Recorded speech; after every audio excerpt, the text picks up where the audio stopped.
Having worked with and trained some of the most successful agents in the country, understand guys, my perspective on what works and what doesn't work for final expense agents is kind of unique. So in this video, I'm going to share with you exactly why agents fail out of the industry and what you can do to avoid being, well, another statistic on the wrong side. The first thing I'd like to address is independent agents.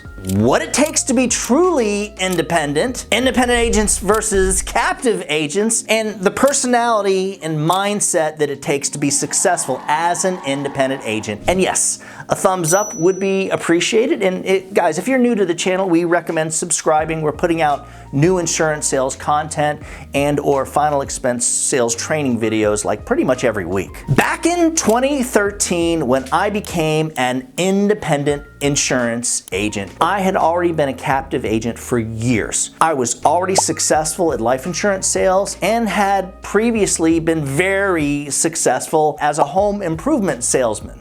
The training that I received having to go into the Hartford office every day was priceless. And guys, believe it or not, due to that, my closing skills were very high. And it only made sense for me to get into final expense sales at some point or another, you know, as an independent agent. And guys, if you'd like a copy of the Overcoming Objections super file, stick around to the end of the video and I'm going to show you how to get this for yourself. And the cool thing is, this dude has scripts on like overcoming objections in different final expense and or life insurance sales scenarios. So if you're new, you're definitely going to want to stick around at the end of the video so I can show you how to get it. So let's go back 2013. One of the things I'll always remember is going into the final expense insurance forum and reading that basically agent after agent, they were all saying that the best thing you can do is to be an independent agent. Meanwhile, I remember thinking, are these people thick? This is some dim thinking. It's the complete opposite of my experience, but okay, we'll go with it. I mean, it made sense to me because of my background, you know, for me when I did go independent. But honestly, for most people, I kind of feel like these guys were just trolling the internet and were very manipulative.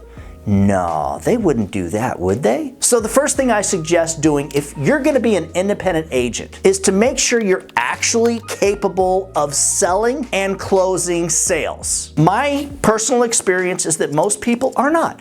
Most people need really intensive training and at least time to gain the experience that it takes, you know, to basically learn how to sell final expense and or any type of life insurance. And guys, I'm not exaggerating. Every single week I speak with multiple insurance agents who all tell me that they've been in the industry for years, and yet most of them are horrible at sales. I mean, they act like being in a sales industry for years is the same as being a professional closer slash salesperson. So when I ask them about experience and how good they are and sales number, they always go to, well, I've been doing this for 10 years. So the first thing you need to do is dig in deep and ask yourself, am I a professional salesperson or simply someone who is in the sales industry? And if you're not a skilled professional closer, you need to do what it takes to become one, which is why we've got at our agency two different options for the agents that I work with. We've got a free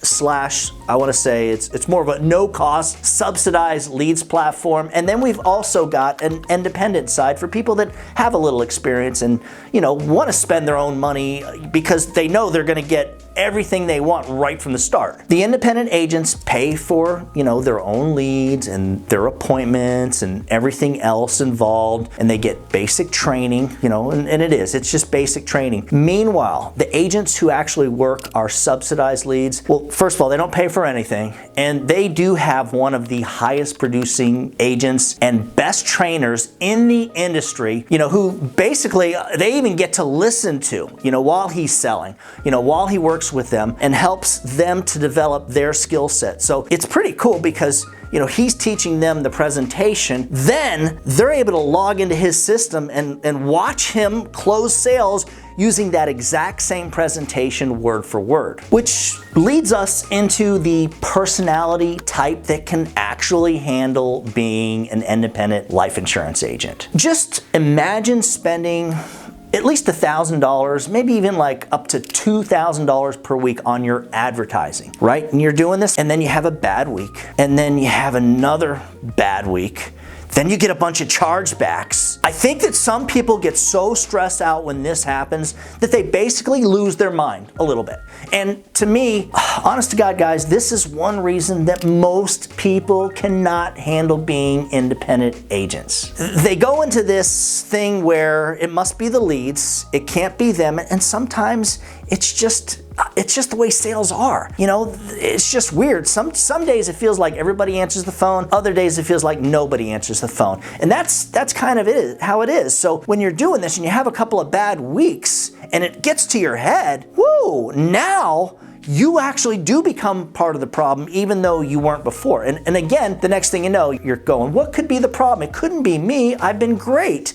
It must be the leads. Agents who are on like a captive or even like what we do, subsidized system, don't have to worry about coming out of pocket. And when they do have a couple of bad weeks, I feel like it's easier for them to just kind of shake it off and get back into business. I mean, it's one thing where you're not making money. It's another when you're spending money and losing money meanwhile. And again, all transparency, guys, that is one of the main reasons that I decided, hey, we have got to start this free, this no cost subsidized lead program. With all this in mind, I really think that like most agents fail because they either don't have the money that it takes to advertise and or work leads while they're cutting through the learning curve, or the toll that it takes on people who do have a couple bad weeks or maybe a bad month. Meanwhile, they're spending money on their own leads. Again, it gets to people. It's normal. It gets to their head and can really affect you. So let me share this story. This is pretty crazy. We had an agent last year and she was okay. She wasn't great. She wasn't bad. And she worked with us, I want to say, for like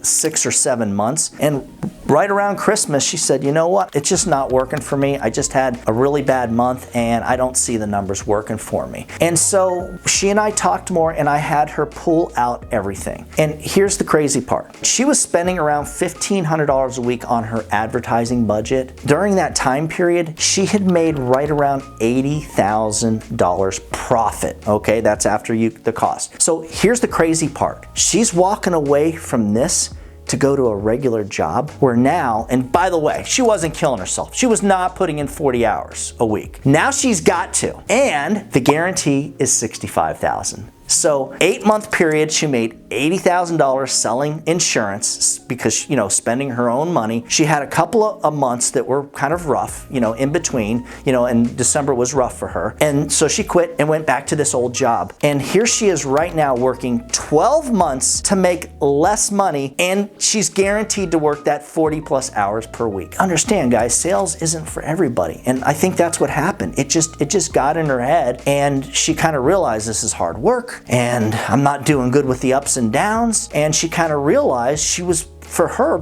pretty much better off just having that guaranteed job money income than like seeing and dealing with the ups and downs of final expense and life insurance sales. All right, so another important thing to address is the fact that I believe it's important that you have to talk about contract, commission levels and leads, because if you don't have the right comp level and you're, working kind of not great leads and paying a lot more than you should for them, I mean, come on, think about it, guys.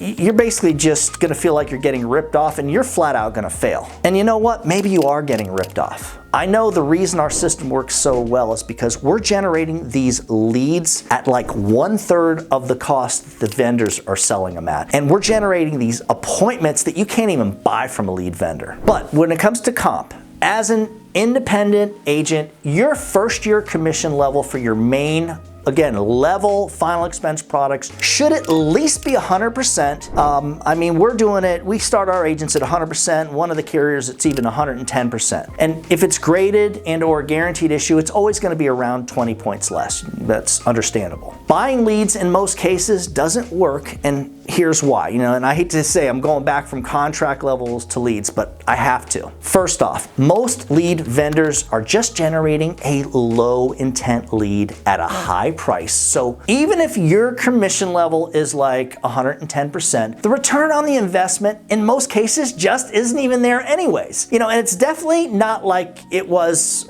back around 10 years ago, when I was a top producer. Aged leads or leads that were previously worked by other agents are doable. However, I think they should only really be used for like new agents who are learning the business and trying to figure things out without spending much money. That to me, I get. If you're working with this type of aged and or recycled lead, you are a novice, and I don't mean that in a negative way. I mean, no one who is a professional closer is going to be able to make a decent living off of, some aged leads. It's just not the reality. Your income is definitely going to be affected by that. Even with buying exclusive leads from a vendor, think about it. If the leads were that good, wouldn't the lead vendor do what I do and simply hire or recruit their own agents to sell the insurance? I mean, guys, I hate to say it, but most leads from vendors are basically garbage, and they pretty much don't work for most of the people that buy them. So to me, the best thing that you can do as a final expense and or life insurance agent is to find an agency who has a leads platform where the leads are exclusive, one, and where a majority of the agents are earning a decent income,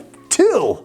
Or maybe even the other way around. And I know this is hard to find because most agencies have got like a 90% failure rate. At least that's what it is in our industry. It's more like 95%. And the owners or managers will absolutely 100% lie to you about how successful they are and how the income potential is higher than it pretty much really is. I'll never forget this scumbag recruiter. Oop, did I say that? I did. She told me that all of her agents, and this is how she said it, all of my agents earn at least $100,000. Meanwhile, of course, she worked with one of those super shady multi-level marketing insurance agencies, and this is one of the ones that have the really bad reputation of starting the agents at like unethically low commission levels.